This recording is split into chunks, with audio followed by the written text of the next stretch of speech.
السلام عليكم ورحمة الله وبركاته. ازيكم يا حبايبي؟ عاملين ايه؟ يا رب تكونوا بخير. منورين قناتي وقناتكم. النهارده زي ما انا معوداكم جايبه لكم وصفه طبيعيه جدا وجميله جدا لاطاله الشعر وعلاج التساقط، علاج الفراغات.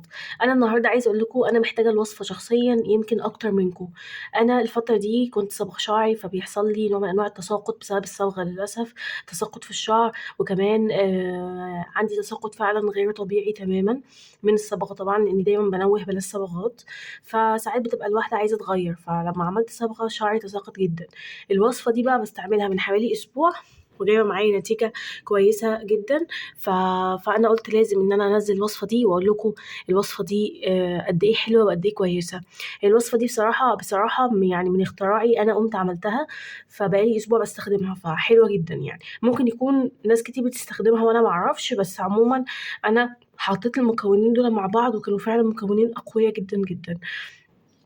أول حاجة عالج التساقط عندي، عالج الفراغات الأمامية والفراغات اللي هي بتبقى في الراس من فوق، وعالج كمان فكرة إن شعري مبقاش كثيف ومش طويل.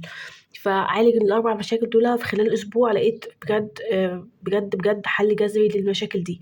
إيه أول مكون عندنا؟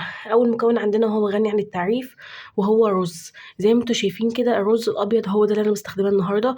مستخدمة معلقتين من الرز الأبيض.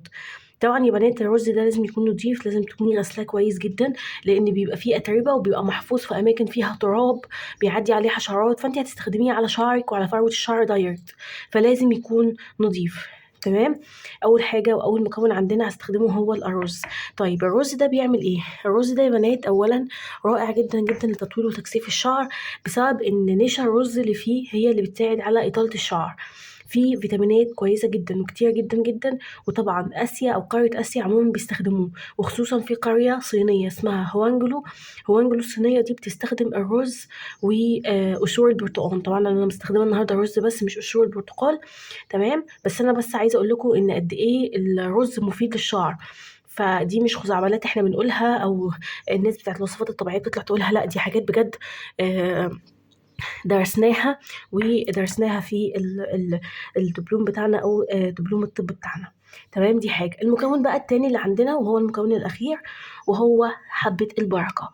حبة البركة من المكونات الرائعة جدا اللي أنا دايما بستخدمها على شعري، وكانت مفيدة ليا كتير جدا يا بنات، بجد سنين طويلة. السنوج مفيد جدا على الشعر. تمام. عايزه اقول لكم بس معلومه برضو مهمه جدا. انا استخدمت النهارده السانوج عشان بصراحه لما يعني انت لو عايزه ترجعي لون شعرك، لو انت كنتي صبغاه مثلا وخلاص الصبغه بقت في نص الشعر، فالشكل العام مش بيبقى لذيذ، فعليكي بصراحه بالوصفه دي. الوصفه دي هترجع شعرك للون الطبيعي. اذا كان بقى شعرك اشقر، اذا كان شعرك اسود، اذا كان بني، هو مش هيصبغ الشعر، هو هيرجعه للونه الطبيعي. تمام. دي حاجه. انا مستخدمه هنا حوالي معلقتين كبار من السانوج او حبه البركه. السانوج برضو من المكونات المهمة والأساسية اللي ممكن تستخدميها لشعرك في التفتيح، في قصدي التطويل وتكثيف الشعر. تمام. مكونين سهلين جدا، مهمين جدا. يلا بينا نبدأ على طول ننفذهم، وكملي معايا الفيديو للآخر، لأن في الآخر هقولك ازاي تستعملي الوصفة دي عشان تلاقي نتيجة ومفعول كويس جدا. اهو يا بنات جبت الحلة اللي هغلي فيها الرز بتاعي. انا غسلت الرز زي ما انا ما قلت لكم في بداية الفيديو ان الرز لازم يبقى مغسول، وبدأت احط عليه كوباية كاملة من المية كده بالشكل ده يا بنات. اهو يا بنات زي ما انتوا شايفين بدأت اغلي الرز. بصوا يا بنات زي ما انتوا شايفين المية بتاعت الرز لسه سخنة جدا. شايفين بقى المية متغيرة ازاي؟ حاجة كده تحفة جدا. هو ده اللون اللي احنا عايزينه. كل اللي انا بعمله دلوقتي هو ان انا هصفي مية الرز. انك تصفي مية الرز هيكون بالتالي هتصفيه بالآتي كده. موضوع بسيط جدا اهو. مية الرز نفسها لو انتي حسيتي لو انتي جبتي معلقة، بصي هتلاقي مية الرز ما شاء الله تقيلة. هي دي بقى مية النشا او نشا الرز اللي فيها، وهو ده اللي بيتقل الشعر وبيكثفه. هنبدأ بقى ان احنا نضيف معلقتين الرز السانوج الكبار اللي احنا قلنا عليهم بالشكل ده اهو. ده السانوج غسلته كويس جدا. هسيبه بقى في الميه السخنه منقوع ليله كامله، هيتنقع ليله كامله يا بنات في ميه الرز السخنه. طبعا هينزل الخصائص بتاعته كلها، هيبقى لونه حلو جدا زي ما انتوا شايفين كده. لونه كمان يا بنات هيغمق اكتر واكتر، يعني انتي تاني يوم الصبح هتلاقيه غامق جدا. عايزه اقول لكم بقى ان طريقه الوصفه دي بسيطه جدا وسهله وسريعه، ما خدناش وقت نهائي في عمل الوصفه دي.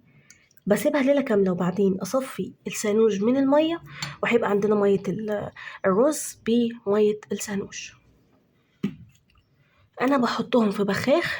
طبعا عايزه اقول لكم البخاخ ده بخاخ اصلا الروزماري، وانا هضيف ميه الرز وميه السانوج هنا، الباقي ده هحطه هنا، عشان بس اقول لكم ان انا بستخدم برضو المكونات الطبيعيه او الوصفات الطبيعيه، لان بيجي لي كومنتات كتير جدا يقولوا لي يا سوفي انت مش بتستخدمي الوصفات الطبيعيه اللي انت بتنزليها. لا، انا بستخدمها طبعا وبتحسن شعري، بتبقى تحفه جدا. تمام. فانا بحطها يا بنات في البخاخ اللي انتوا شايفينه قدامكم ده اهو، بضيف ده هنا، وبيبقى بالطريقه اللي انتوا شايفينها قدامكم دي. عايزه اقول لكم وصفه حلوه جدا، برشها على فروه الشعر. بصراحه انا برشها على فروه شعري فقط، ما برشهاش على اي حاجه تانية، يعني مش برشها على الاطراف. بحس ان الرز واكليل الجبل بينشفوا الشعر، فبترشيها على الفروه بس، بترشيها على الفروه مع التدليك الكويس لمدة 5 دقايق، وبعدين مش بغسل شعري، بسيبه ممكن يوم يومين. انتي حابة تغسلي شعرك يبقى اغسلي شعرك بعد الوصفة دي مثلا ب4 ساعات، سيبيها أطول مدة على شعرك. انتي فاهمة؟ فطريقة بسيطة جدا جدا وسهلة، وانا هسيبها بس منقوعة ليلة كاملة، هتغمقها اكتر من كده. هتضيفي الباقي هنا. انتي طبعا مالكيش دعوة بالبخاخ اللي انا عاملاه ده، حابة تعملي مثلا الروزماري وتحطيه هنا وتحطي كده وتعملي زيي براحتك. انا كده كده لما باجي بستخدم ده بيكون بستخدم ده لوحده، مش بيكون حاجة محطوطة هنا. انا بس عشان بحاول زي ما قلت لكم اعالج شعري اليومين دول من الصبغة، فبعمل حاجات كتير مع بعض. تمام. بس انا في العادي بجيب بخاخ فاضي وبحط فيه الوصفه بتاعتي دي وبرشها على شعري مع التدليك. طريقه حلوه جدا، سهله جدا يا بنات، غير مكلفه تماما. بس كده ما تنسوش، هسيب لكم في اول كومنت او في اول تعليق مثبت وصفه برضو كويسه تدخلوا عليها، هتعجبكم جدا برضو. هسيب لكم وصفه لتطويل الحواجب والرموش، تخسيس كله. تمام. بس كده اتمنى تكون الوصفه عجبتكم، بحبكم جدا ومع السلامه.